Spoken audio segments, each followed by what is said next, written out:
Так, доброго ранку, колеги. Раді вас вітати на нашому сьогоднішньому вебінарі. Good morning to everybody. Nice to see you at our today's webinar. Сьогодні вебінар проводить наша давня знайома Ліз Шер. And today our lecturer is our old friend Liz Sher. І щойно на зустрічі з нашими дитячими психологами я якраз говорив про цей вебінар. And right today at my meeting with children psychologists, I was speaking with them about this webinar. І якраз акцентував увагу на тому, що дуже відгукується в роботі Ліз, це чітка структура, послідовність крок за кроком. And also I was emphasizing on that point that really advocated in me about Liz's webinar. It is about her structure and about her certain points and dividing it to a certain parts. Структура взагалі дуже важлива в роботі з травматичним досвідом, втратою. Це як одна з таких як основ, на що ми маємо опиратися. And the structure is really very much important in work with people who are traumatized, in work with trauma, with losses, and it is the base that we should be put it on. Так що за це окрема подяка, Лізі. So I have my special gratitude for this to Liz. І переклад нам сьогодні забезпечує Ольга Серга. And our translator today is Olga Serha. Передаємо слово Ліз. So Liz, you are welcome to speak. Thank you very much. Okay. Okay. All right. Thank you for coming today. I appreciate everyone taking the time to be here with us. Дуже дякую всім за те, що під'єдналися сьогодні. Я вдячна вам за те, що виділили час на мій вебінар. And today, I would like to speak about working with clients and what is called ambiguous loss. And go ahead. Сьогодні я хотіла би поговорити з вами про роботу з клієнтами, які переживають те, що ми називаємо невизначена втрата.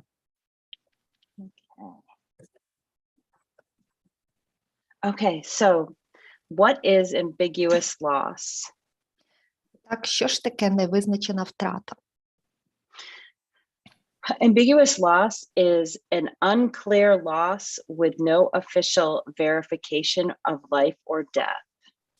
Невизначена втрата – це така не конкретна втрата, в якій немає офіційного підтвердження ні життя, ні смерті цієї людини. It occurs when a person is missing with no clarity or about his or her presence or absence. І така втрата стається тоді, коли людина зникла і немає чіткої відповіді, чи ця людина взагалі присутня в цьому світі, чи відсутня. An ambiguous loss is the most stressful type of loss because there is no proof of finality. І невизначена втрата – це є найбільш стресовим типом втрати, тому що тут немає ніяких доказів конечності цієї втрати. And this is why a lot of professionals refer to this as ambiguous loss because there is no known. І от саме через це більшість професіоналів називають цей тип втрати невизначена втрата, тому що немає ніякої інформації, нічого не відомо. So with this, there's no clarity or closure for families, and that is what is so difficult with this. Тому що і через те, що для сімей немає ніякої визначеності, немає ніякої завершеності в цій інформації, саме тому цей тип втрати такий важкий. It can cause a lot of confusion and difficulty for family members when there is no proof of either. І воно спричиняє дуже багато сумнівів та інших труднощів для членів сімей цієї людини, тому що немає ніяких доказів, нічого і взагалі дуже мало інформації. It can also cause some disagreements amongst family members as some want to believe that they are either alive or they are gone. It can be very, very difficult and stressful on families within the unit. І також такий тип втрати може призвести до дуже значних розбіжностей між членами родини, тому що хтось хоче бути впевненим, що людина жива, хтось хоче бути впевненим, що людина померла. Тому переживання такої втрати сім'єю спричиняє дуже багато труднощів в сім'ї і є досить стресовим фактором. And as human beings, we want clarity, we want definitive, yes, they are with us, or no, they are not with us, or they are safe, or as humans, we want to know where they are. We want definite answers. І як живі люди, ми хочемо, нам необхідна ця інформація, якась певна чітка, конкретна інформація, чи жива ця людина, чи вона вже померла, чи вона існує в якомусь іншому, але безпечному місці. Тобто нам, як живим людям, необхідне прояснення цієї інформації, необхідна якась чіткість. So examples of ambiguous loss. І на цьому слайді наведені приклади фізичної невизначеної втрати. Kidnapped or abducted. Це викрадення або вилучення з суспільства. Vanished at sea or missing in airspace. Це коли людину змило в море, чи людина пропала в повітрі. And this speaks for itself if there's an aircraft that goes missing or a ship that sinks. Ну, про такий тип втрати ми говоримо під час повітряних катастроф чи під час катастроф на морі, коли корабель затонув. And if there are no remains due to explosions or bombs. А також про це говоримо, коли немає ніяких залишків людини під час вибуху чи бомбардування. And this one can be especially difficult because as humans, we want that closure again. And a lot of times when there is no remains, it can lead to thoughts of, is the person actually gone?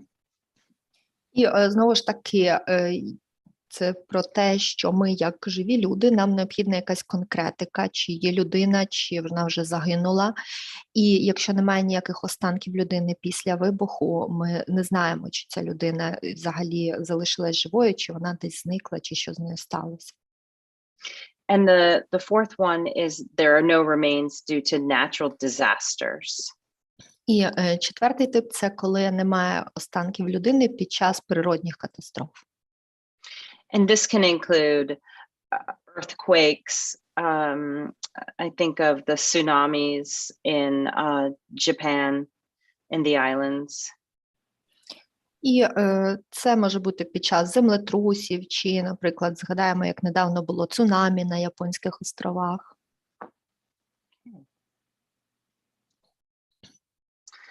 So what I'd like to talk about now is what happens in our brains, in our minds, our cognitive abilities when we are dealing with clients who have experienced this type of loss.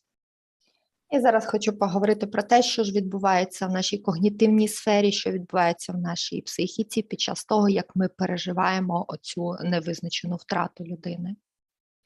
And this is where, as professionals, when we're working with our clients, it can get difficult for them, and this is a part that some struggle with. І знову ж таки, коли ми як професіонали працюємо з людьми, які зазнали такого типу втрати, то от саме це, про що ми зараз будемо говорити, може спричинити певні труднощі в роботі з цими людьми. So our cognition is blocked, and there is no information on the loved one. Тобто наша когнітивна сфера заблокована, тому що немає ніякої інформації про те, що відбувається з людиною, яку ми любимо. The ability to make decisions is put on hold. І здатність приймати рішення тимчасово призупинена. And the reason for that І причинами цього є is there is no is the person alive or is the person dead, and there because there is no absolute, the ability for decision making is disrupted. І причиною цього є те, що ми не знаємо, чи людина, про яку ми весь час думаємо, жива чи мертва. І таким чином тимчасово відключається взагалі здатність приймати рішення, тому що у нас немає цього абсолютного моменту, коли ми можемо приймати рішення. And the coping and grieving processes are frozen. І також заморожені процеси справитися з ситуацією та процеси горювання за людиною. And this can be very difficult because the coping and grieving, when those are frozen, the person that is in this state is literally stuck mentally. І це також дуже важко, тому що коли процеси щодо того, як впоратися з ситуацією, і процеси горювання заморожені, тоді людина, яка знаходиться в цих переживаннях, вона буквально застрягла в цьому моменті. The ambiguity of the loss and status complicates the grief. І оця невизначеність втрати і оцей стан, в якому людина переживає, вони ще посилюють горе. And because they are in this sort of middle place, some of them, they don't want to grieve because they're still holding that hope. І через те, що людина ніби знаходиться посередині між усіма цими процесами, то деякі люди ніби не хочуть горювати, тому що вони ще мають надію, що людина все ж таки жива. And for some, by going into the grieving process, it would be admitting that yes, the person is no longer with us or is gone forever. Тому що для деяких людей ніби почати процес горювання буде означати те, що вони прийняли факт, що людини більше немає з нами, що людина померла, що вже більше ніколи не повернеться до нас. And you can see where this would be very difficult for families, because you may have one family member who feels that the loved one is still alive, and you may have the other that may feel that loved one has died. Це може бути дуже важким моментом для сімей, тому що в сім'ї може бути якийсь, наприклад, один член родини, який все ще вважає, що зниклий член родини живий, а інші всі члени родини вважають, що цей зниклий член родини загинув. And this can cause some conflict amongst family members. І це може призводити до конфліктів між членами родини. The cognitive disruption prevents the search for meaning that is essential for the resolution of a loss. І оцей когнітивний зрив, він веде до пошуків певних значень, щоб якось визначити цю втрату. And it's that search of meaning and resolution is where our minds really struggle. І оцей пошук значень і певних рішень цього, це саме і є те, за що бореться мозок людини в цей момент. Because when it's a loved one, we want to know yes or no. We want absolutes. Тому що, оскільки це та людина, яку ми любимо, то нам треба мати чітке так або ні. Нам треба щось абсолютне, визначене. And not knowing blocks the process of coping. А оця відсутність знань, це невизначеність, вона блокує процеси впоратися з цією ситуацією. And the process of coping and adaptation is something essential to our own resilience. Але все-таки розробка певних копінг-стратегій і якийсь пошук вирішень, це все ж таки є певні необхідні процеси для того, щоб ми могли справитися з ситуацією в кінці кінців. So it's almost like our thought processes sort of freeze or are in this holding pattern because our minds are trying to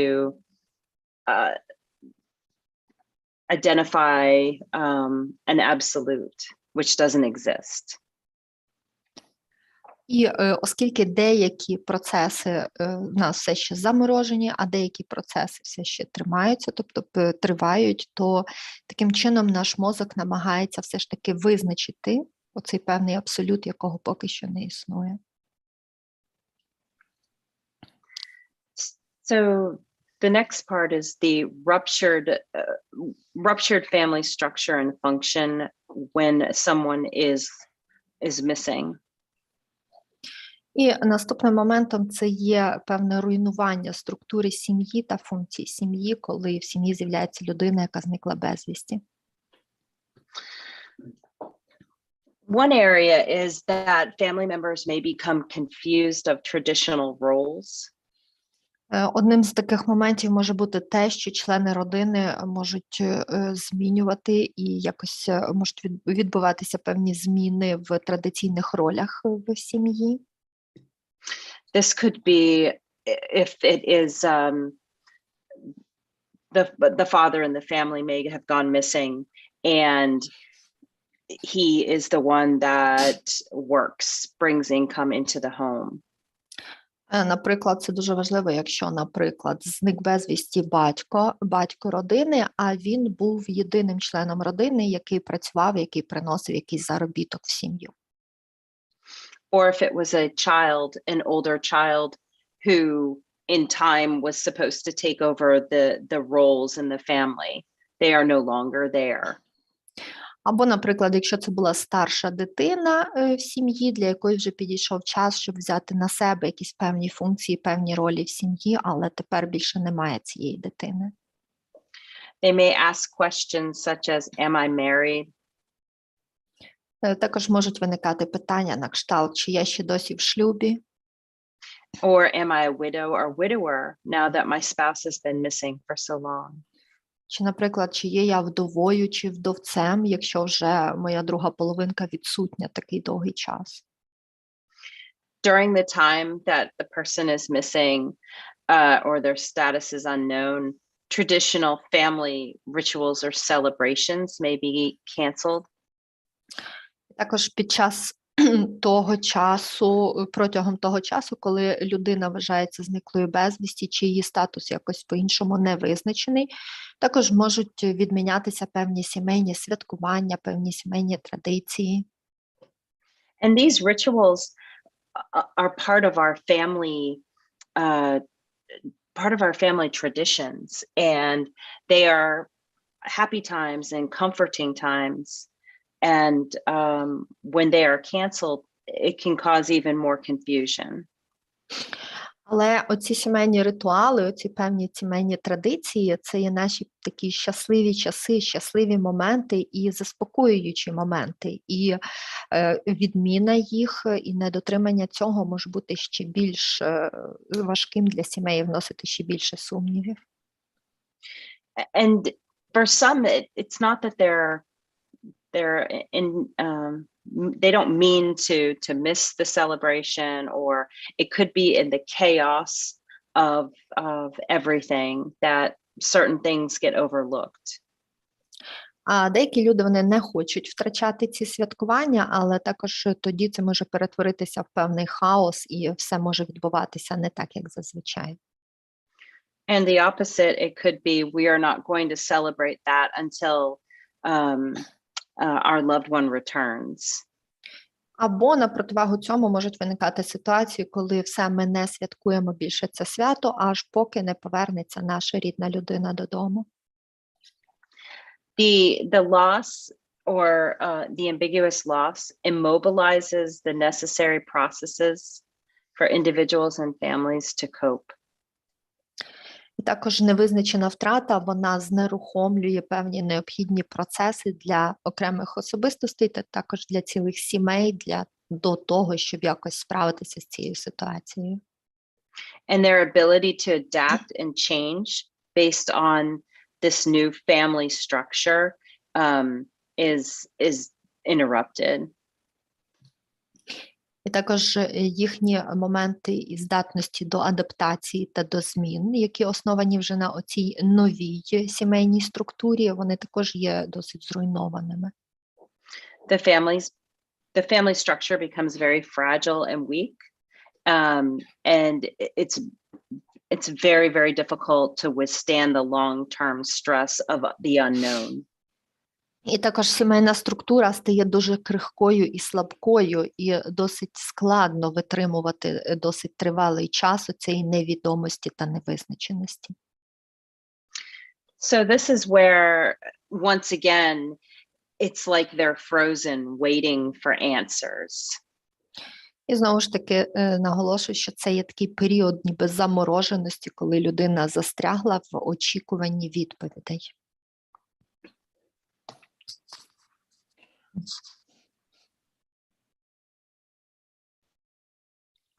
Next, I would like to talk about some interventions, working with families and communities that have experienced this type of loss. Далі хочу трохи поговорити про певні інтервенції, які ми можемо проводити для людей, сімей та суспільств, які переживають невизначені втрати. Up until this point, I've sort of just discussed the cognitive difficulties and why families and loved ones struggle with the unknown of are they alive or are they no longer with us. І перед цим я говорила з вами про когнітивні процеси, які відбуваються, коли сім'я чи якась конкретна людина борються з цією невідомістю і борються за те, щоб отримати якусь інформацію щодо рідної, коханої людини і стосовно того, чи ця людина жива, чи вона вже не жива. Okay. The first is called the psychological family. І перший такий момент – це називається психологічна родина, психологічна сім'я. So families can be both in the physical and psychological sense. Тобто сім'я може бути як в фізичному сенсі, так і в психологічному. Families can exist in the human mind. Сім'я може існувати в уяві людини. And an example of this could be in some cultures, a bride and groom may light a candle in honor of an absent family member. І, наприклад, в деяких культурах на весіллі наречений та наречена можуть запалювати свічки за членів родини, які відсутні. The act of keeping a loved one present through acts or symbolism. Тобто є багато різних дій, які символізують певну присутність членів сім'ї, які фактично відсутні через певні символічні дії. So you have your the family that exists, you know, physically is there with them physically, but also maintaining the lost one in a psychological sense. Тобто у вас може бути сім'я із людей, які фізично присутні навколо вас, але разом з тим ви можете розширювати цю сім'ю ще на тих людей, яких немає в прямому сенсі цього слова. And when working with families or communities or individuals, it's important to understand different cultural or religious beliefs that they may hold. Тому, якщо працювати з конкретними людьми, чи з родинами, чи з спільнотами, які переживають втрати, то перш за все треба бути добре обізнаними в їхніх культуральних та релігійних аспектах. Because a lot of the support networks or support that they have, it can be drawn from one's psychological belief of family. Тому що дуже багато моментів підтримки, вони випливають саме із психологічних розумінь цією сім'єю підтримки і її психологічних вірувань ніби. So as you're working with a family, looking at those beliefs can really help how you shape the intervention that you're going to use with them. Тому розпізнати, які саме психологічні переконання є в цієї родини, є дуже важливим для того, щоб правильно оформити ті втручання, які ви можете застосовувати для підтримки цієї родини. An example that I can think of is in some cultures, when a loved one disappears, they may believe that in reincarnation, they may believe such things as that they come back differently. Тому що також в деяких культурах, якщо якась кохана людина чи близький родич десь щезає, то люди можуть вірити в реінкарнацію чи в повернення цієї людини в родину якимось іншим альтернативним шляхом. So it's very important to understand that family's belief system. Тому дуже важливо розуміти і систему сімейних переконань цієї людини. But also, in addition, your belief system as your own belief system, because that can be difficult too. Ну, і також важливо усвідомлювати в цьому моменті власну систему психологічних переконань, тому що якщо буде дуже сильно відрізнятися, це також призведе до певних труднощів. The next is called both and thinking.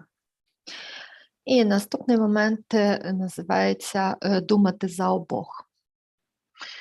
So both and thinking holds opposing ideas and encourages a more calming mindset. So I'm trying to, go ahead. Sorry. Тобто момент думати за обох має на увазі мати дві протилежні ідеї, які можуть якось заохочувати, залучати до більш заспокоюючого сприйняття. Ці ідеї можуть позиціонуватися на двох протилежних моментах цього абсолюту. So the both and thinking, the example, our son is missing, is both likely dead, but maybe not. Наприклад, прикладу цього думання за обох, наприклад, якщо в сім'ї пропав син, то вони можуть думати про те, що так, нашого сина вже немає з нами, а може він ще десь і є. And being able to explain to the client what this is ambiguous loss. We don't know. And that's why we want to look at it from both perspectives. І дуже важливо пояснити клієнту, що під час невизначеної втрати ми насправді точно не знаємо, що відбувається. Тому дуже важливо мати погляд на цю ситуацію з обох точок зору. This helps them acknowledge and the reality of the ambiguity. Тобто таким чином це допоможе людям усвідомити цю реальність невизначеності. And that's the part that a lot of people really struggle with, because as humans, we want to know, yes, they're alive, or no, they are no longer alive. І оце і є саме та частина, з якою люди зазвичай борються, тому що ми, як живі істоти, нам необхідне визначення. Так, людина ще жива, чи ні, людина вже померла. And as professionals in this field, it can be very difficult when working with these families, because sometimes there isn't a perfect solution or answer. Як професіоналам, які працюють з людьми в цій сфері, то дуже важко працювати, тому що часто немає якихось ідеальних вирішень, ідеальних відповідей. And it's not uncommon for professionals to feel inept or feel that they are failing at their job. І тому досить часто в такій роботі професіонали почувають себе ніби неспроможними працювати, або ніби все йде не так, і вони насправді не допомагають. So understanding as a professional that this type of loss is so complex and so confusing for our clients.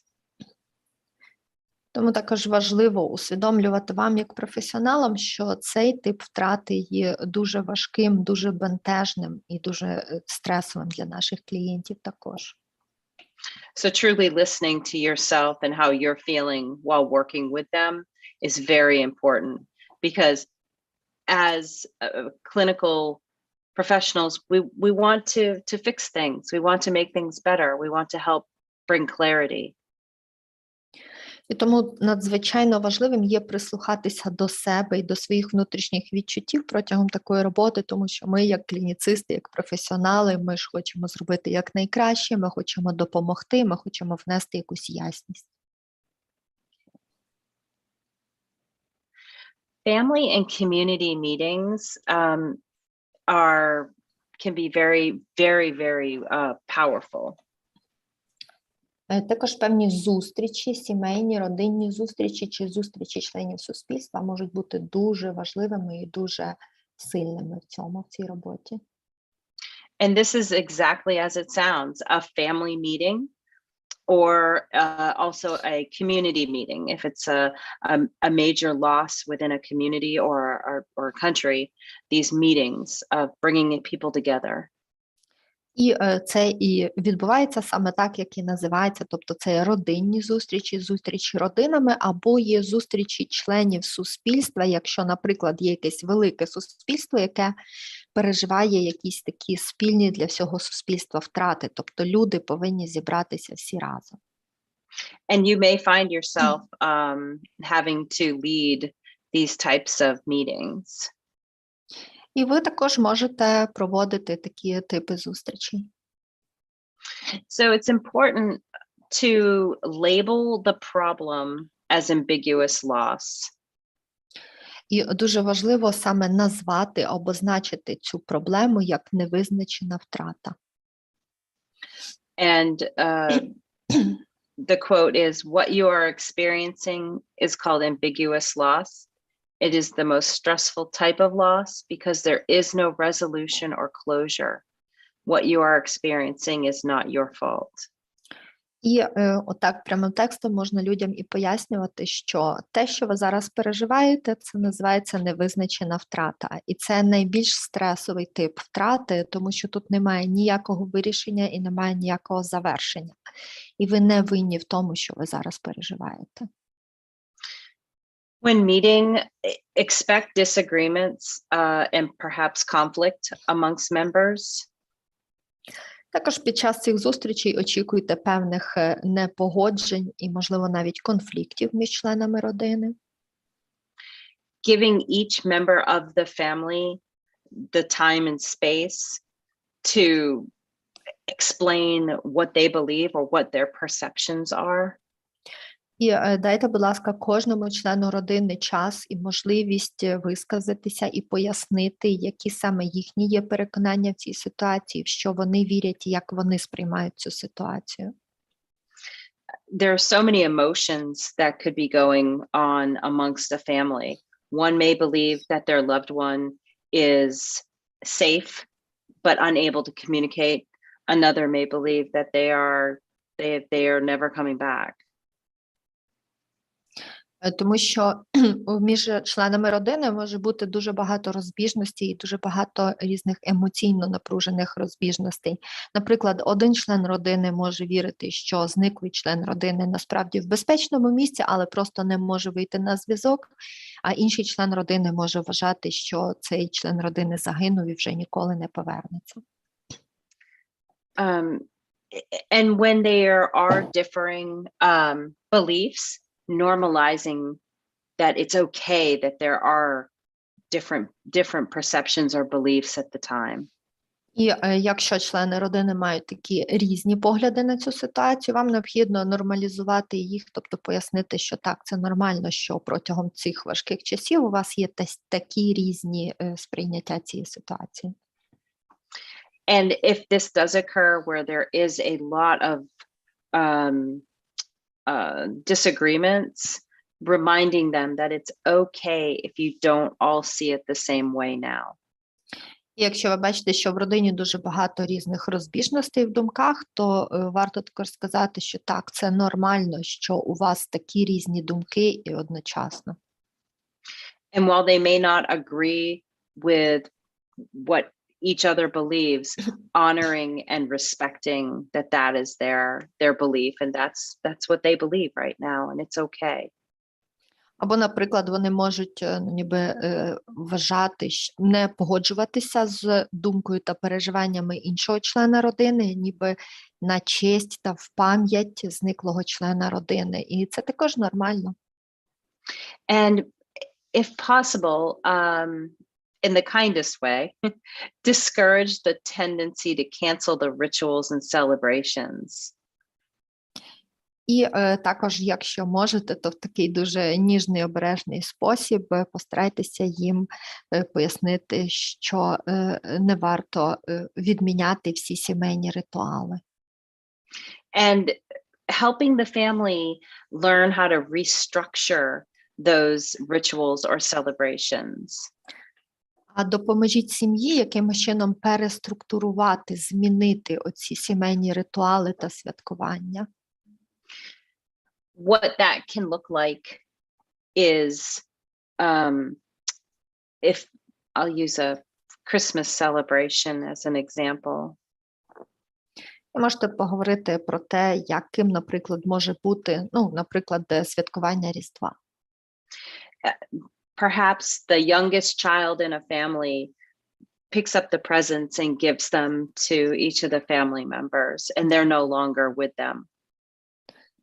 Наприклад, наймолодша дитина в родині може брати подарунки і роздавати їх всім членам родини, тобто чи замістити якось того, хто більше не є в родині. So finding a new way to celebrate, and perhaps it's each child picks up a gift or another child takes on that role. Тобто, якимось чином постарайтеся змінити ті ритуали святкування, які в них були. Або, наприклад, що кожна дитина сама собі обирає подарунок, або, наприклад, замінити роль тої людини, якої немає вже з ними, на якусь іншу дитину в сім'ї. Or celebrating the birthday of the loved one that's missing, still celebrating in a way that honors them. Бо, наприклад, вони можуть продовжувати святкувати день народження людини, яку наразі втрачено, тобто святкувати цей день народження все ж таки на честь і в пам'ять тієї людини, якої вже немає. Try not to use the word closure with the families. І постарайтесь не використовувати слово завершення під час розмов з цією людиною, з цією сім'єю. And trying to help them create ways to move forward without a clear ending to their story of loss. Постарайтеся якось їх спонукати до того, щоб знаходити нові шляхи, якісь шляхи розвитку та продовження життя їхньої родини паралельно з тим, що вони переживають зараз цю втрату. Because in our human minds, we want to have clarity. We want to have a clear ending or a clear understanding, and that's just not possible sometimes. Тому що як живі люди, як живі істоти, нам необхідно конкретне, чітке розуміння, конкретне, чітке завершення ситуації, але бувають моменти, коли це неможливо. Helping them reconstruct the family roles so that they can function and move, life, even though this is difficult, what's happened, life still has to go on. People still have to work, or children still have to go to school. So helping them reconstruct their routines and roles is important.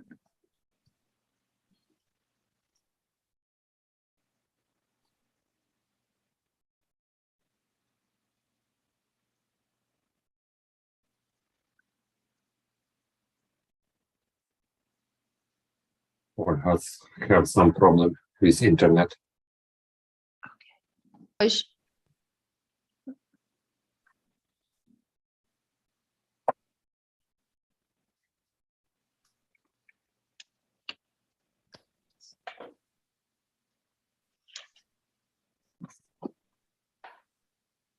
Так, Оль, в тебе інтернет пропадав, ми те не чули. Ага, так, але я все чула. Тому допоможіть їм, будь ласка, перебудувати їхні сімейні ролі, їхні сімейні правила, сімейні ритуали, і покажіть їм, що вони все одно можуть функціонувати як сім'я і продовжувати жити разом і бути одною сім'єю, що вони можуть якось змінити їхній побут, хоча, можливо, це буде якось трошки важче або інакше. Тобто покажіть їм, що все одно треба ходити на роботу, чи хто інший може ходити на роботу, і що діти також повинні відвідувати школу, і, можливо, це буде якось по-іншому відбуватися. І хоча іноді буває дуже складно перебудувати ролі і перебудувати життя родини, але покажіть їм, що це можливо, і допоможіть їм це зробити, щоб вони могли все ж таки продовжувати жити, незважаючи на ту невизначеність, в якій ця сім'я зараз опинилася. Checking to see if there are any family secrets. Do the children understand why their aunt is now they're assuming the role of mother? Також, будь ласка, перевірте, чи не залишилось якихось сімейних секретів. Наприклад, чи дітям пояснили і чи діти розуміють, чому зараз їхня тітонька виконує роль ніби їхньої мами. Sometimes families will want to not discuss it because they don't want to upset the child, but the best thing to do is to be honest and explain to them and because a child, while we feel we are protecting the child by not telling them, it's doing a lot more damage. Тому що дуже часто в родинах вибирають шлях не розказувати дітям нічого для того, щоб їх не засмучувати, але все ж таки для дітей, коли ми не говоримо їм правду, коли діти не знають і не розуміють, що відбувається, то замість того, щоб дійсно ми їх захистимо, це принесе їм насправді набагато більшої шкоди. And really checking in with those family members individually and finding out how they are feeling and what's going on inside of them. І також варто зустрітися з кожним членом родини окремо і поговорити саме з ним, що відбувається всередині нього, і які в нього є почуття, відчуття стосовно того, що відбувається, як саме він сприймає цю ситуацію. Truly honoring each individual's feelings and beliefs. І треба дійсно вшанувати і з повагою поставитись до переконань та почуттів кожного члена цієї родини. And then working with the group to grieve together. І також варто працювати з групою над горюванням разом. Once again, looking at cultural beliefs and cultural norms. Але знову ж таки, зважаючи на певні культуральні переконання і культуральні норми цього середовища. Because as we know, different cultures grieve differently. Тому що, як ми знаємо, в різних культурах горюють по-різному. And these family and community meetings should last as long as there is still interest. І оці зібрання, родинні зустрічі чи зустрічі в суспільстві, вони повинні тривати до того часу, поки ще є інтерес до цих зустрічей. And if there is no longer interest, it's not that you as a professional have failed in any way. А якщо інтерес до таких зустрічей зникає, це не означає, що ви як професіонал десь чомусь помилились. It could be that they're learning to readjust and reframe those rituals or those roles. Це більше про те, що вони вже навчилися, якось переоцінили і перебудували свої ритуали і свої ролі до нової реальності. So ultimately, you've done a great job, and that could be why there is no longer an interest, or they want to see less and less of these family meetings. Тобто автоматично це означає, що ви зробили прекрасну роботу і що насправді просто вже немає потреби і немає що вам ще дати цим людям, цій родині чи цьому суспільству. There are 6 guidelines for interventions with families of missing. Є 6 основних напрямків для інтервенцій для родин, які переживають втрату людини, яка зникла безвісти. So the first is finding meaning. І перший напрямок – це знайти значення, знайти смисл. And with that, it's finding meaning amongst themselves or them as individuals. І оці значення, смисли, вони повинні знайти між собою і для себе, як для окремого індивідуума. Adjusting mastery. Також ніби перебудувати ієрархію, структуру, усвідомити нових хазяїв ніби ситуації. And the adjusting mastery is just being able to adjust and carry on with their daily tasks and roles. Назначити певних відповідальних за певні ситуації і продовжувати жити далі, справляючись з повсякденними, звичайними буденними ситуаціями, жити далі, виконуючи свої повсякденні буденні ролі, тобто розподілити відповідальність. The next would be helping them restructuring their identity. Наступним кроком це буде допомогти людям перебудувати їхню ідентичність, реконструювати їхню ідентичність. And that could be that, yes, they're still married, their loved one is just missing, and it's okay. Тобто це може бути на кшталт того, що так, ви все ще одружені, просто ваша кохана людина поки що не з вами, ваша кохана людина зникла, і так, це нормально, так буває. Or they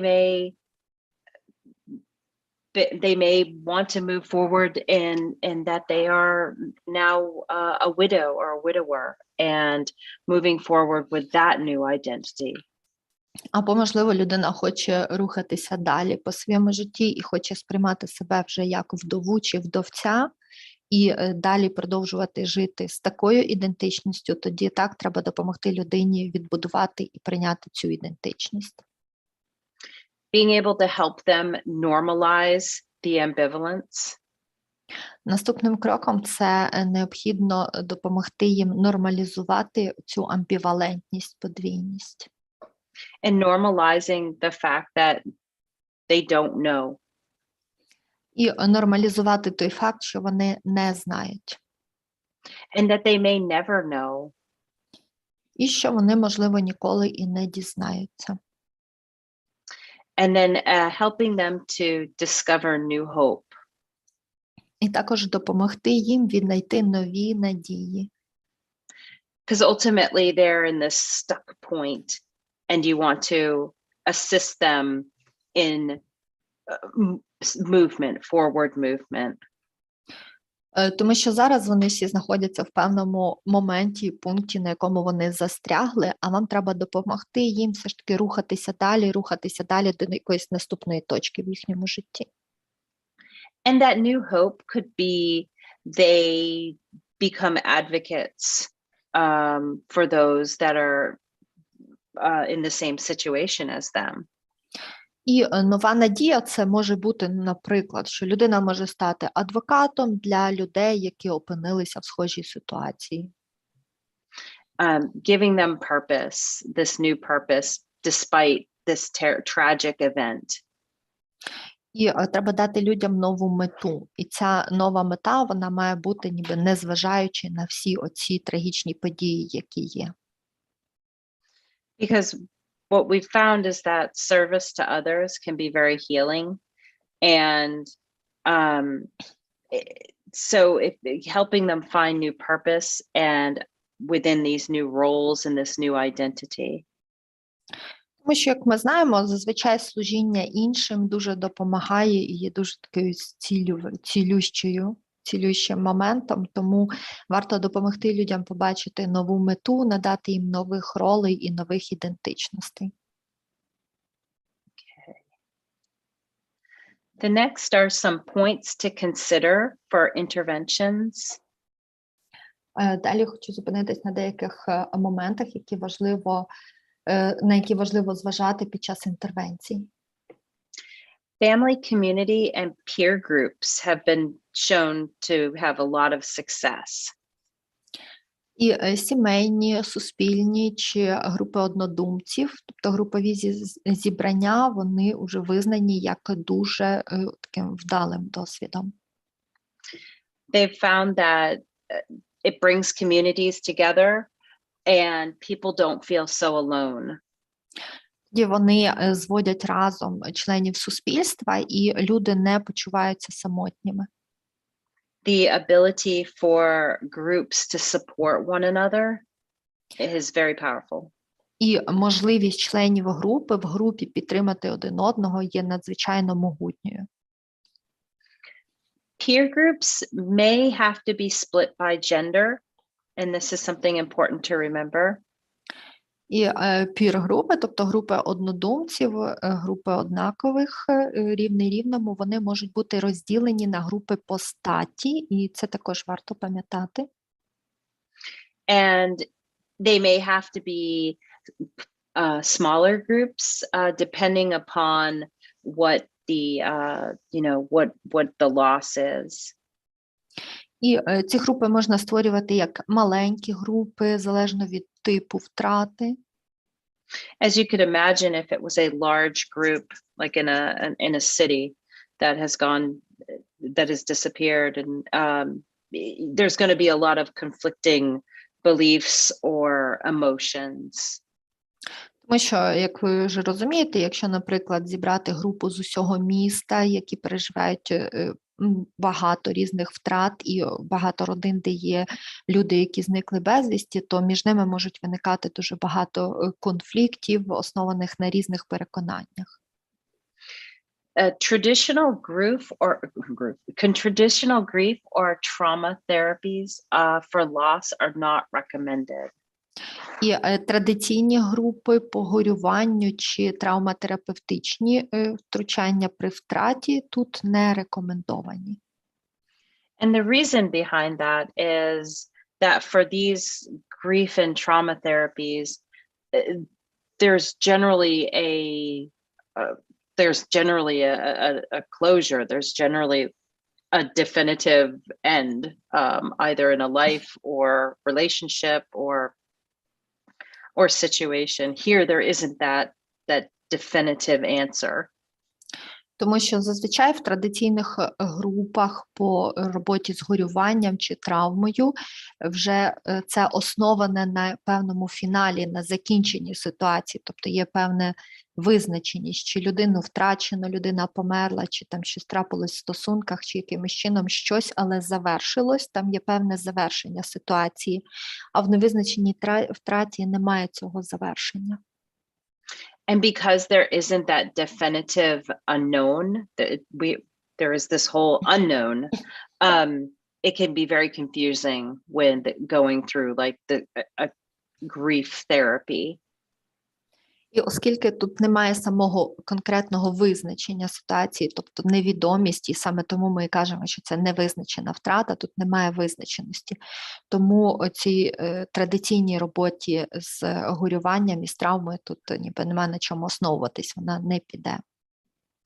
Because you're never going to be able, that in their minds, if they're still in this unknown place of I'm not sure if they're alive or if they're gone, it's going to be even more confusing or detrimental to use grief and loss therapies or techniques. Тому що оскільки в уяві людини, їхня рідна людина все ще невідомо де, можливо, перебуває в якомусь уявному місці, чи, можливо, людина має якісь уявлення стосовно того, що відбувається з рідною людиною, тому традиційна робота з горюванням і з травмою, вона може бути ще більш бентежним для людини і може навіть посилити саму травматизацію і стрес. Resilience for long-term unresolved loss, narrative therapy for restoring and externalizing blame has shown success. Також вдалими визнані роботи над резильєнтністю, над довготривалою резильєнтністю чи життєстійкістю, над довготривалою невизначеною втратою. Також наративна терапія для відновлення історії, перебігу подій, і також вихід, випущення звинувачення назовні, екстерналізація звинувачення. Тобто оці методи були визнані вдалими в цих моментах. Writing their story and being able to share their story and what they have been dealing with and going through it can be very powerful. Тому дуже допоміжним може бути написання історії і можливість поділитися цією історією з іншими людьми. Тобто написати історію того, що людина переживає, в якій ситуації опинилась, і як саме вона сприймає цю ситуацію, і поділитися цим з членами групи. And externalizing the blame, which is ultimately not blaming oneself and looking at the situation that they likely had no control over. І екстерналізація звинувачень, тобто винесення звинувачення самого себе назовні, і допомогти людині зрозуміти, що вона не повинна звинувачувати себе, а повинна побачити, що вона опинилася в певній ситуації, яку вона насправді не здатна контролювати. And working with them to understand that they did not cause the situation. І також потрібно попрацювати з людьми над розумінням того, що вони не є причиною цієї ситуації. The reduction of concrete thinking or absolutes, and instead encouraging that both and thinking. Також варто працювати над зниженням оцієї певної конкретики і пошуків абсолюту, тобто точно живий чи точно мертвий, і замість цього заохочувати на думати за двох. And the absolutes can be so difficult because our minds want to say that the person is either dead or they're alive, they're safe or they're unsafe. And we just don't know. So it's best to not to help guide them away from the absolutes or concrete thoughts. Тому що коли людина зосереджена конкретно на пошуку цього абсолютного вирішення, абсолютного значення, людина прагне дізнатися точно 100%, людина жива чи людина мертва, і шукає точну, конкретну, абсолютну відповідь. Але оскільки це неможливо, тоді треба намагатися людину ніби віддалити від пошуку цих конкретних, абсолютних якихось рішень, значень, інформації. And more encouraging. For example, my father's not here with me physically, but he's here with me. We're still honoring him, and he's with us. І замість цього треба їх м'яко скеровувати до сприйняття ситуації, наприклад, так, що мій батько не присутній тут зі мною фізично, але все одно морально, душевно він тут зі мною, чи він зі мною в моїй пам'яті, я завжди його пам'ятатиму, і в пам'яті він завжди з нами. And as professionals, really keeping hold and knowing that not every question is going to have an answer, and not every problem has to be solved or can be solved. Також як професіоналам вам варто пам'ятати, що не на кожне питання є відповідь, і також не кожна ситуація потребує вирішення, і не кожну ситуацію ми можемо вирішити. And this can be difficult because we want to help. We want to, help these people move forward, and it can become very personal when you can see the struggle. Але це також іноді дуже важко, тому що ми як професіонали, ми хочемо допомогти людині, ми хочемо допомогти людині йти далі, і іноді це дуже важко спостерігати, як сильно людина бореться. Ну, давай тоді дослухаєш.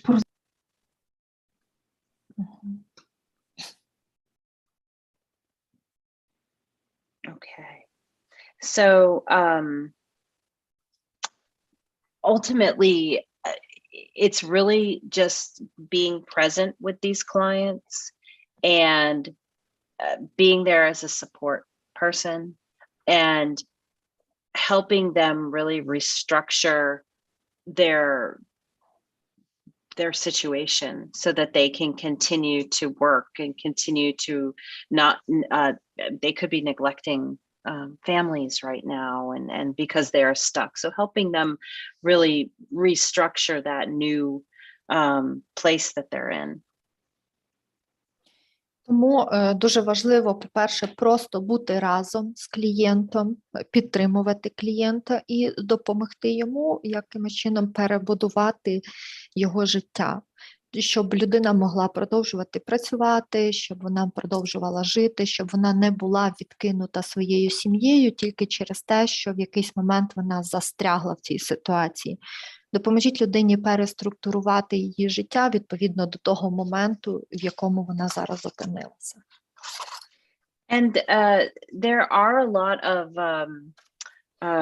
books and research that has been done on the topic of ambiguous loss. So if you find yourself interested in this, I'd highly recommend. It's very fascinating. І також на тему невизначеної втрати написано дуже багато книг і статей, тому якщо вам цікаво, можете пошукати в інтернеті, і я впевнена, що ви знайдете масу інформації.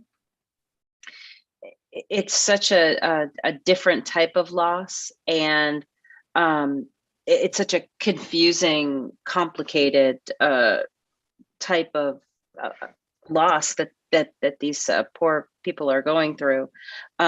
So it's very interesting to read about it, just how our brains interpret it and how we can help others that are going through this. І взагалі невизначена втрата – це такий дуже особливий, надзвичайно бентежний, надзвичайно складний тип втрати. І в тих статтях ви можете почитати дуже багато цікавої інформації про те, як наш мозок це пояснює, як мозок це сприймає, перетравлює і як краще можна допомогти людям, які опинились в такій ситуації. Okay. Are there any questions? Тому дякую за увагу. Це, в принципі, все, що я хотіла сказати. І які є, можливо, питання? Добрий день, мене чути? Так, чути. У мене дуже дякую, по-перше, за лекцію. Було дуже неймовірно пізнавально для мене. Питання моє наступне, воно більше не стосується втрати, як більше самої невизначеності. Тому що я працюю в кризовому центрі, і до нас часто звертаються люди якраз зараз із запитом невизначеності. То тут питання наступне, яку найкращу позицію психолога обрати, підтримуючи клієнта в цій невизначеності? Мається на увазі невизначеність в тому, що буде далі, так? So first of all, thank you very much for this wonderful webinar. It was very informative and very interesting for me. And I have a question, and it's not mostly about the loss itself, but mostly about this ambiguous. So as I work in a crisis center, so I have a lot of requests about ambiguous loss, about unidentified loss. So my question is about what position should psychologists stay on working with such clients? I mean, thinking about that you don't know what will be later. Yeah, that's what makes this so difficult. And I think it's important to really have that trust and rapport with your client. Mm-hmm. Так, це саме те, і що спричиняє надзвичайну важкість у роботі з такими клієнтами. Я вважаю, що перш за все вам треба встановити дуже довірливі стосунки з клієнтом і встановити добрий рапорт між вами. Because it can be very difficult, especially if, for instance, I'll use the example of a plane crash into the ocean. It's apparent that there's no survivors, but there's family members want to hold on to that. And you may want to say, it's obvious that they're gone, but you can't do that.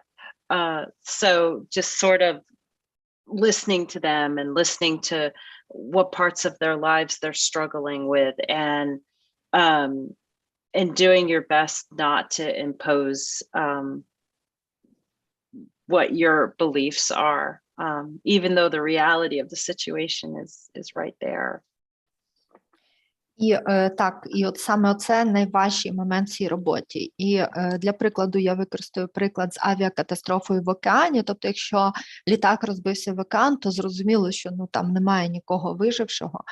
Але члени родини можуть все ж таки мати якусь надію, що їхній член родини якимось чином вижив. І ви ж не можете їм сказати, що то зрозуміло, що там вже всі померли.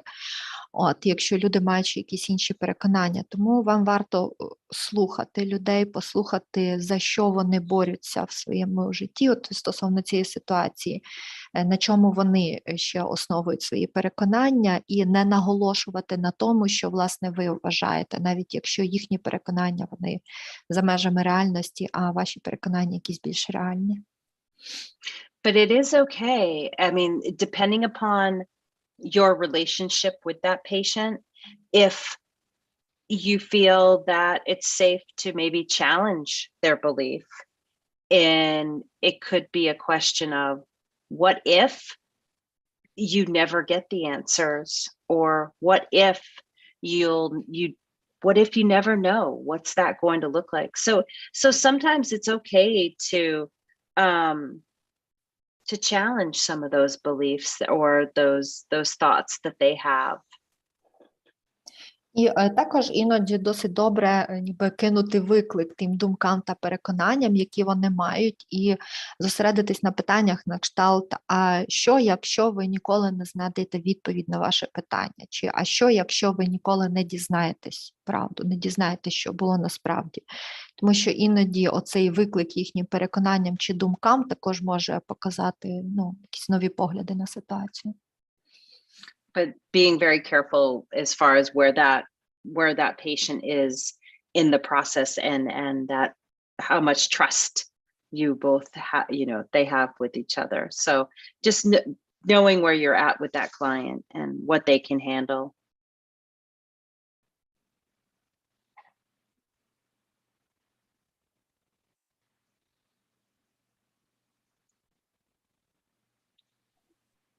Mm-hmm.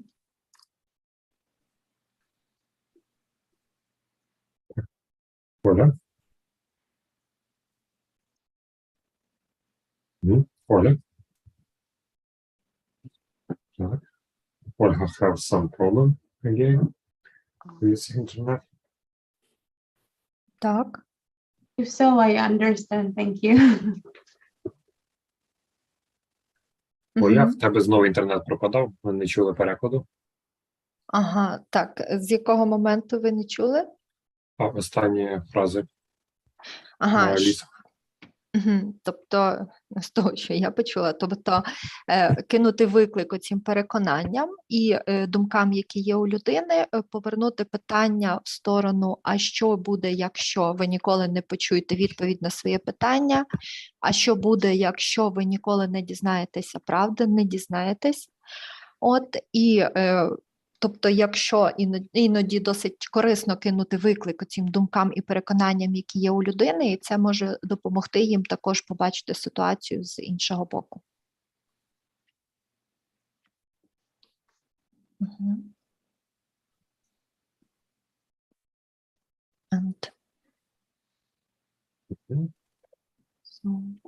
Окей. Я думаю, що Тетяна є питання. Тетяна.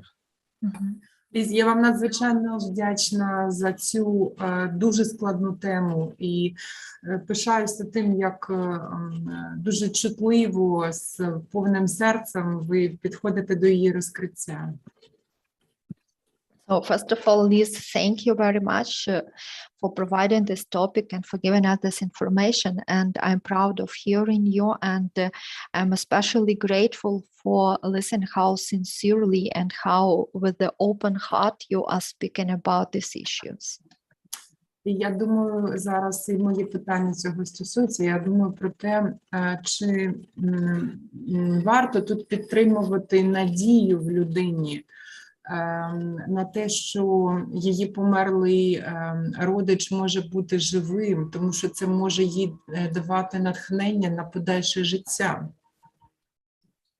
And well, it's mostly not a question, but it's thoughts. And I'm thinking about should we support this hope in our clients, the hope about that their beloved one should be who definitely is dead, but probably can be alive because it can inspire this person for the future life?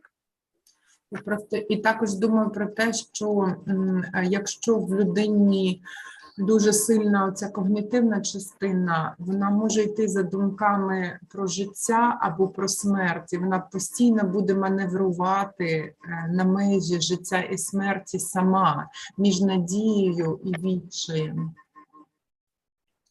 And also I think about that if a person has a very strong cognitive part, so this person will follow his thoughts all the life, all the future life, and being all alone, following the thoughts and balancing on the fringe between life and death, and between this hope and desperation. Yes. І наскільки І я хотіла спитати, наскільки було б важливо, можливо, не зовсім чесно по відношенню до реальності, але чи було б це важливо підтримувати цю надію в нашого клієнта для того, щоб надавати йому якийсь сенс життя? So my question is about how important is it, maybe not be so truthful to this reality, but to hold on this hope in our clients, this hope for the future life, and to hold on this hope for the better life. Yeah, and that's what makes this so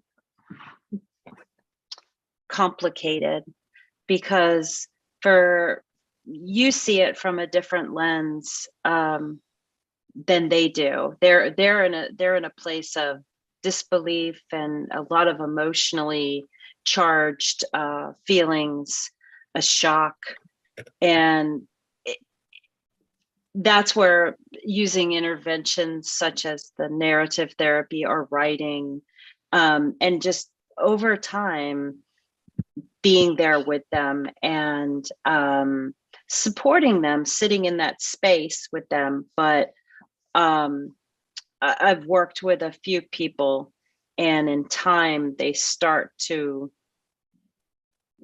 hold on to hope, but it becomes more real, the situation, especially if it's death or loss. Так, і відповідь на ваше питання також надзвичайно складна, тому що ви бачите цю ситуацію зовсім з іншої позиції, з іншої перспективи. Люди переживають дуже багато різних емоцій, і це і зневіру, і дуже багато різних полярних емоційно заряджених почуттів, часто вони є в стані шоку. І дуже важливими вашими інтервенціями це є наратив або письмо, і бути весь час поруч з цими людьми, бути разом з ними, підтримувати їх, бути з ними в одному просторі, в одному часовому просторі. І в мене було декілька таких клієнтів, з якими ми працювали так, і з часом у них також ще продовжувала бути ця надія, але все ж таки вони стали набагато більш ближчими до реальності.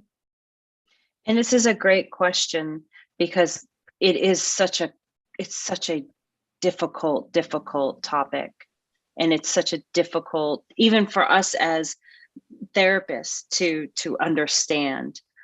So that was a great question, because sometimes we see the reality of a situation where we know that there is no hope, but our clients want to hold on to the thought of maybe they didn't drown, or maybe they jumped out of the plane, or they're holding on to something, and it can be hard.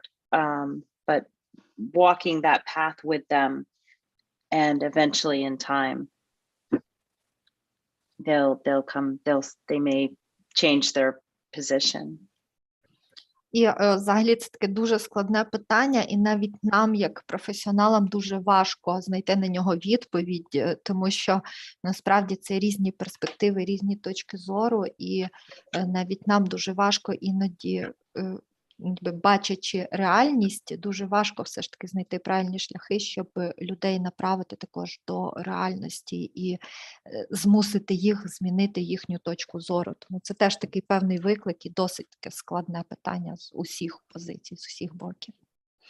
Дякую, що задали саме таке питання. Я вам дуже дякую за відповідь. І ще хочу вам надзвичайно подякувати за ваші лекції. Це вже не перша лекція ваша. And thank you for your answer, and also I appreciate you for all your lectures, because I know that it is not your first lecture, so thank you for all your lectures. Oh, thank you. Мені Thank дуже you. подобається, що ви не даєте легких рішень. And what I like a lot in your approach is that you are not giving us an easy decisions.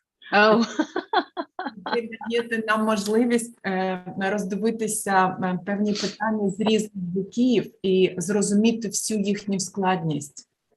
You are giving us the possibility to observe these issues and these problems from different points, and to understand and realize all the difficulties of these issues. І це надзвичайно цінно в роботі з клієнтами. Я вам надзвичайно вдячна за це. Я у вас вчуся цьому. And it's very valuable in a work with clients. So I appreciate you a lot for this, and that is what I am learning from you. thank you so much. That's so kind. Thank you. Thank you for coming to these. and Дякую attending. вам. Дякую, що відвідуєте мої лекції, що приходите на них. Чудово. Тетяна Недільська. Угу. Доброго дня. Я також хочу подякувати за лекцію, і в мене таке теж запитання, роздуми швидше виникло, і можливо у Ліз є досвід і відповідь на це про час і термін. Може зараз. First of all, also, I want to say thank you for your lecture, for your webinar. And also I have a kind of a question and a reflection. So maybe, Liz, you have an experience in this and you can give me an answer. So I'm thinking about the time and the terms, the longitude of this therapy. Є днями новина з'явилася про те, що понад 7 тисяч українських військових вважаються зниклими безвісти. Окрім того, ми знаємо, що є ще цивільні люди, зокрема в окупованих територіях або території, які бомбардувалися. Тобто невідомо, чи люди загинули під бомбардуваннями, невідомо, чи їх вбили, і невідомо, чи їх просто вивезли там на територію Білорусі чи на територію Росії. Тобто шанси на те, що вони вижили, є також. So now a few days ago, we have got a news that over 7,000 of Ukrainian soldiers are disappeared. And also we know that there are some civil people who also are in occupied regions and being under bombardment. So we don't know, are they alive, or they were killed during bombardment, or they were murdered, or they were just relocated to Belarus or to Russia. So we have some chances that they also can survive and they can be alive. Отже, ми маємо ситуацію, коли тут і зараз люди зникають безвісти. І тоді, коли, продовжуючи думку Тетяни про цей баланс між надія відчай, тобто я так розумію, що зараз в процесі, поки люди тільки є ці новини про те, що вони зникли, то надії все-таки знайти їх більше. So we have this information just that here and now these people are disappeared. But thinking about what Tatiana previously was speaking about, this balance between hope and desperation. So right now in a process that we just have got this news, so we still have more hopes that these people can be alive. І завдяки тому, що цієї надії більше, люди вкладають активну енергію в пошук, в боротьбу, в знаходження інформації, вони вкладаються в те, щоб зробити все, щоб знайти тих, хто пропав безвісти. І водночас вони час від часу не можуть не скочуватися оцю частину відчаю, тому що шоковий стан, люди зникли. And so since now people have more hope, so they are putting more energy in searching, in looking for these people, in fighting and struggle for them and trying to find some information. And they provide this struggle, but also it is impossible not to fall down sometimes to this desperation. І от я розмірковую, скільки часу, який термін мав би минути між оцим, коли ми хапаємося за надію, супроводжуємо в цих активних пошуках, до того моменту, коли ми починаємо робити там певні виклики, те, що, і переходу до цього both and thinking, до цього і думання, що може бути і так, і так. So I want to ask how much time should go from that moment that we still are catching this hope and we are holding it up to that moment when we will treat it as some challenges and we will go to that point that about this both and thinking. Можливо, у вас є якісь відповіді або роздуми. Maybe you have some thoughts, reflections, or some answers. Yeah, I think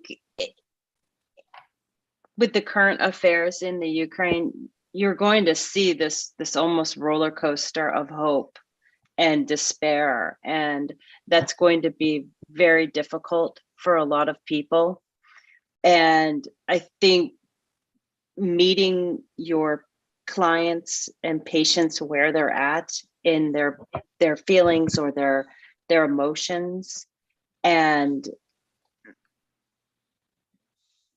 being able to look at where they're struggling in life at that point and helping them move forward in wherever there's an impairment currently, like if it's in their ability to sleep or work, or how the symptoms are affecting them and helping them with those symptoms. But this is a tough area. This really is a tough area. Ну, я думаю, що, власне, те, що ви зараз можете спостерігати своїми клієнтами з України, це те, що це відбувається, ну так, ніби американські гірки між цією надією і відчаєм, тобто верх-низ. І вам варто розглядати людину, коли до вас звернулись, уже з огляду на той момент, де саме вона є, в яких саме почуттях, в яких саме емоціях зараз на цей момент людина є. Ну, і якими симптомами в неї це проявляється, чи людина не може спати, не може працювати. І важливо зважати, як саме людина сприймає те, що відбувається, тобто де зараз вона знаходиться і як це переживає. І взагалі це таке дуже широке питання, дуже широке поле питання, яке ви задали. От взагалі, в цілому треба сприймати, що саме зараз у людини відбувається. And you bring up a great point, because like news like this is going to come out, and for all we know, some of these people are alive and they just can't communicate with their loved ones. So it's such a difficult and unknown place, and my heart goes out to these families, and then also to you who are working with these people, because it's unimaginable. The pain. І так, дякую, що підняли це питання, тому що дійсно в такій, маючи таку інформацію, то, перш за все, 100% ми розуміємо, що багато є людей, які точно живі, але вони просто не можуть зараз вийти на зв'язок.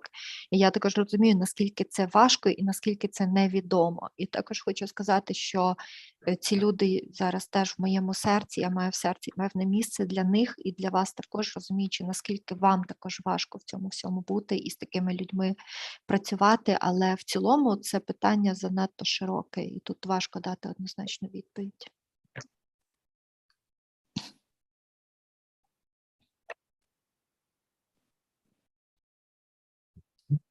А можливо, ще когось є питання, колеги?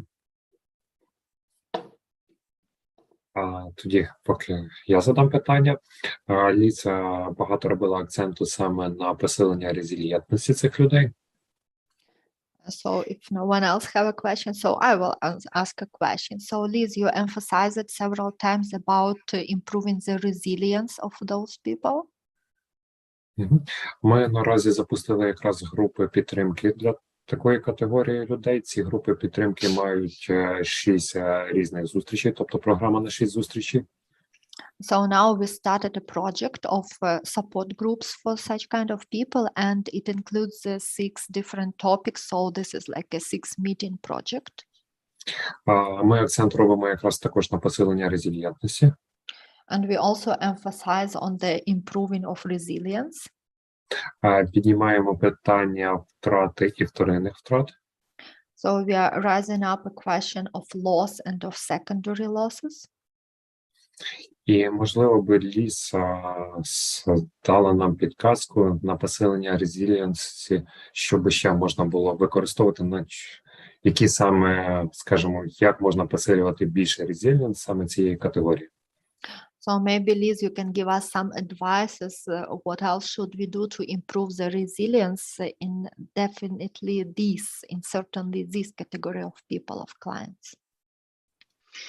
Yeah, so with that, I think to improve the resilience, it's really helping them look at the current state and restructuring the roles in the family roles, or you know, in their daily lives, and that new identity that they have, and understanding that, you know, there is this ambiguous unknown, but helping them look at restructuring the roles, restructuring where they stand, and the development of their looking at their strengths, and the development of this new structure that they may find themselves in, and that they have to adapt to. І тут думаю, що варто допомогти цим людям зосередитись на поточній ситуації і допомогти їм переструктурувати ролі, переструктурувати сімейні ролі, перебудувати щоденне життя і допомогти їм прийняти їхню нову ідентичність. Тому що зараз вони знаходяться в ситуації такої надзвичайної невизначеності, але треба допомогти їм побачити, що вони можуть переструктурувати в своєму житті, як вони можуть це життя перебудувати, але відповідно того моменту, того місця, де вони знаходяться зараз. Тобто допомогти їм розвиватися далі, побачити їхні сильні сторони і відповідно їхніх сильних сторін розвивати нові сторони життя і адаптуватися вже, основуючись на цьому, до нових умов їхніх. And with the 6 things that I discussed earlier, you know, looking at, one of them is mastery, and what it means by that is control over one's life, and helping them feel more in control of their life, versus being controlled by the situation that they are in, and helping them, like I had said earlier, like restructuring those identities, and that can be helpful. І також згадуючи тих 6 основних напрямків, про які ми сьогодні говорили, там був один з моментів, ніби цим стати хазяїном, розподілити обов'язки, розподілити відповідальності. Тобто стати хазяїном свого життя, взяти щось під свій контроль і контролювати своє життя на противагу тому, щоб бути контрольованим цією ситуацією. Тобто, як ми вже говорили, перебудувати свою ідентичність і вже жити від своєї нової ідентичності. Дякуємо. Дуже імпонує як з перебудовою ідентичності, то що людина вже знаходиться все-таки в іншій ролі, інший функціонал, і також те, що контроль над поточною ситуацією, над тим, над чим людина наразі може мати цей контроль. Thank you very much, and it evocated in me a lot about the rebuilding, this reconstruction of identity, because yes, really a person now is in totally different role, and also about taking in control anything that can be controlled by the person in this situation. So thank you for these issues. Так, і в нас Тетяна хоче ще питання задати. Так, в мене ще виникло таке запитання, тому що була заявлена тема про вплив почуття провини вцілілого на військових та цивільних під час війни та після неї. Чи правильно я розумію, що тема змінилася і сьогоднішньої зустрічі, і як на невизначену втрату? І якщо так, то в мене запитання все-таки в контексті провини ще.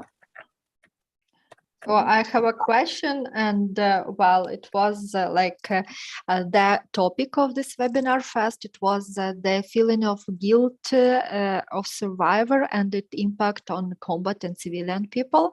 But as I understood, so the topic was changed to ambiguous loss. So I have a question, but it is about the feeling of guilt mostly. І тоді в контексті цієї невизначеної втрати, можливо, хоча б кілька слів про це почуття провини тих, хто вціліли. Наприклад, якщо є родина, і знову ж таки частина родини виїхала, наприклад, вчасно з окупованих територій, а хтось там залишився і він зник безвісти, а людина, яка проживає оцю незавершену втрату, вона ще й може зустрічатися з цією провиною. І те саме може бути з військовими, якщо це, наприклад, відділення військове, а хтось з військових зник, а хтось вцілів, вижив, то було б дуже цінно хоча б кілька слів про це, власне, почуття провини вцілілого. So can you please tell us at least a few words about this feeling of guilty of survivors, if according to this topic of ambiguous loss? Because, for example, if it is a family and part of the family moved out from the occupied territory and they moved out in the right moment, but they left, for example, one family member there, and that family member disappeared. So this family has a feeling of guilty because they left this territory in time. And also about combats, about soldiers, also if there is a military division and someone disappeared, but someone survived and they are alive, and also they can face not only with this ambiguous loss, but also with this feeling of guilt of survivors. So tell us, please, at least a few words about it. Yes, survivor guilt is really difficult. A lot of times with survivor guilt, people take on this exaggerated sense of responsibility, that they were the cause of all of this, not looking at all of the other factors that are involved. In the example of leaving a family member behind, there was a reason they had to do that. It wasn't something that was done haphazardly, or something that was just done like carelessly. So sometimes bringing them back to why that decision was made, or the immediacy of leaving and why they had to do that, and kind of challenging their thoughts of this sense of responsibility, and that they were the only factor or decision-making person Так, почуття вини вижившого – це надзвичайно важке почуття, і люди, які мають цю провину вижившого, вони весь час знаходяться в надзвичайно приголомшливому відчутті відповідальності за те, що ніби вони стали причиною всього того, що сталося, абсолютно не зважаючи на всі інші фактори, які також є в цій ситуації. І, наприклад, у тому прикладі, що ви говорили про родину, яка виїхала, залишивши когось із членів родини. Ну, завжди ж були якісь причини, чому сталося саме так. Тобто це не було зроблено просто так, чи не було зроблено бездумно. Були якісь обставини, якісь фактори, які призвели до того, що вони прийняли таке рішення. Щось же ж було, що спричинило саме такий поспішний від'їзд, чи спричинило, що ситуація повернулася саме так. Тому іноді також треба кидати виклик їхнім думкам і їхньому почуттю відповідальності і показувати, що не лише вони єдині були тим фактором, який призвів до прийняття такого рішення і спричинив таку ситуацію. And in terms of soldiers, that one can be really difficult because if you look at the military structure, it's very family-like. So although it's two separate situations that were, or scenarios of a family leaving a loved one behind, or a military member leaving a brother or sister in arms behind, it's very similar because the military has such a family structure with the rank and the chain of command. And the hierarchy. So there's lots of parallels.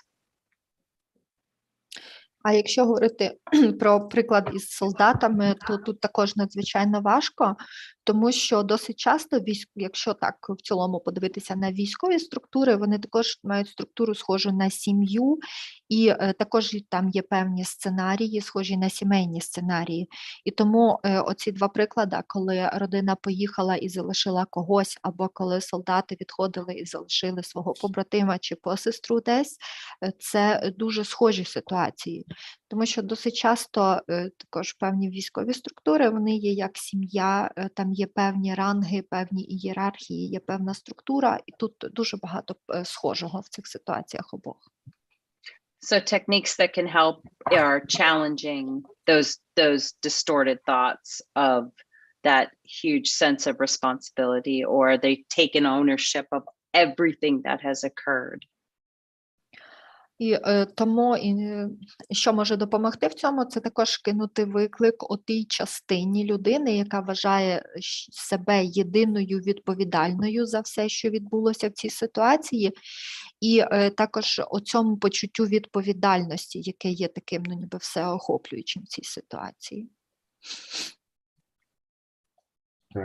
Дякуємо, Ліс. Тут, напевно, певна накладка у нас в переписці з Ліс відбулася з темами вебінарів. Well, thank you, Liz, very much. And I think that it was something wrong in our mailing about the topics of this webinar. So something went over. Але тут є дуже хороший потенціал якраз на проведення вебінару по роботі з почуттям вижившого. So, well, now we have a great potential for providing a webinar about the feeling of survivor guilt. Yeah, I'd love to. It's another topic that I love to speak on. Так, я дуже залюбки, тому що це одна із тих тем, ще одна з тих тем, про які я дуже люблю говорити. І в нас якраз от на різних ресурсах зараз пішли питання, більше навіть акценту зробити почуття вини у військових виживших. And also on different resources now we start getting requests mostly on the survivor guilts in military servicemen and soldiers. And that's an area that I specialize in. So yeah, lots and lots of stuff there. That I can... Так, і це якраз є те поле, де я спеціалізуюсь, тому я б залюбки провела вебінар. Супер, чудово. Тоді ми згодом з Ліса домовимося про зручний для неї час і проведемо ще вебінар на цю тему. Okay, so if so, so soon we will contact with you, Liz, Excellent. and we will also distinguish a convenient for you time for this next webinar about the feeling of the guilt. Excellent. Thank you. As always, I enjoy being here with everyone. Thank you. Чудово, дуже дякую. Як завжди, я дуже з задоволенням проводжу час з вами. А сьогодні нам залишається лише подякувати Лісі, як завжди, за чудовий вебінар. And today, the only thing that we can is to say thank you very much, Liz, for this wonderful webinar. And thank you. Thank you to everyone that asked questions and came. Thank you so much. Я також всім дуже вдячна. Дякую всім, хто приєднався, всім, хто був, всім, хто задавав питання. І також дякуємо Олі за переклад. Also, thank you, Olga, for your translation. Oh, yes. Thank you, Ona. You're welcome. І Дякую вам всім. І з нетерпінням чекаємо на наступну зустріч. And we are impatiently waiting for the next meeting. Okay. Thank you. Thank you again. Дякую, дякую всім. Дякую. До побачення. Дякую всім. До побачення. Bye.